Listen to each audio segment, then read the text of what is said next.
Guión de clase, curso, primer semestre, unidad 1, los verbos, clase número 2. Objetivo de la clase es dar a conocer y explicar a compañeros de forma detallada y entendible qué es un verbo, cómo son los verbos en inglés y tener conocimiento claro de lo que es un verbo. Los verbos llegan en tres formas generales: forma infinitiva, forma base y forma conjugada. La forma infinitiva siempre está predecida por la palabra tú. La palabra base es la misma de la infinitiva, pero sin tú. La forma base es la que se encuentra en el diccionario. Los verbos regulares en inglés es una de las reglas más utilizadas para conjugar en tiempo pasado a la mayoría de los verbos regulares. Consisten en agregarles al final la terminación in. Desarrollo. ¿Cómo saber si un verbo es regular o irregular en inglés? Por lo general solo necesitamos agregarles ed al final y listo. Por el contrario, los verbos irregulares en inglés no se forman con ninguna regla.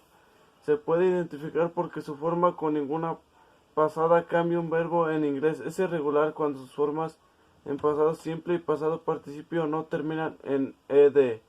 Los verbos regulares son los más simples de conjugar, ya que su ortografía en simple past o past participle es igual que el presente, pero agregándole una d o ed. En el final, si el verbo termina en una consonante t y cambiamos la y por la i y agregamos ed, si el verbo termina en e, simplemente le agregamos una d. El verbo regular es un verbo que posee conjugaciones particulares o indiscriminaticas, según el tiempo o en el modo que se encuentre conjugado. Experimenta cambios en cuanto al paradigma, ya sea toma de sinencias, distancias a las que son habituales en los verbos regulares. Esta clase de verbos se conjuga bajo ciertas reglas para formar el tiempo pasado o simple en el participio pasado en inglés. En la mayoría de casos solo debes añadir la ed, por ejemplo, want, wanted, querer, quería o quise, dependiendo de cómo termina el verbo, de la cantidad de vocales intercaladas con consonantes que lleva al final del tiempo, el sufijo o determinación que se debe colocar al final para darle conjugación correcta. Los verbos regulares e irregulares son las partes más gramaticales más difíciles en el idioma inglés, porque algunos verbos, como los regulares, tienen algunas reglas para su conjugación en el pasado y pasado participio, y a partir de esas reglas se van conjugando en los tiempos. A diferencia de los verbos regulares no tienen reglas gramaticales que nos ayudan a reconocer su pasado en los verbos irregulares. Deben memorizar tanto el tiempo presente así como el tiempo pasado, así que nos toca más que movilizar la práctica del idioma inglés, ya que estos verbos cambian su estructura completamente. Propuesta de mejora su práctica de la clase.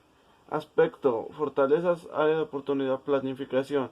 Practicar más los verbos, conocer más sobre ellos, tener conocimiento de los verbos, saber pronunciarlos de forma correcta.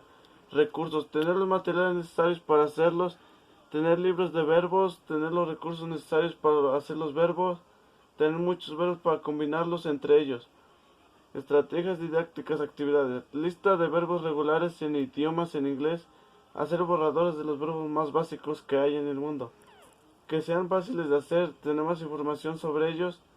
Estrategias evaluativas que se dan a conocer de una forma clara y precisa, son fáciles de pronunciar, las prácticas a diario.